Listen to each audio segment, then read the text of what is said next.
So your timer, pretty self-explanatory. Hit it when the red light comes on, the unit comes on. Hit off, red light comes on, the unit comes off. If there's no light when you push the button, then you need to change the batteries.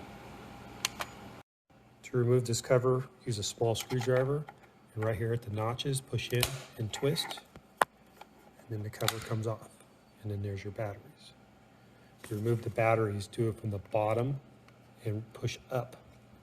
To remove this battery, take a small screwdriver and go in the notch here, push in the bottom and pop out.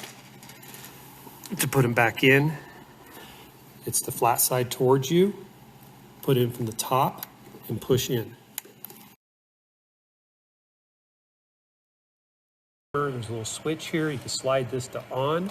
If somebody does that, the unit's going to come on and stay forever. So it needs to be in the middle. This is a receiver. It takes 4 AA batteries. It needs to be replaced at least once a year. And there's the batteries.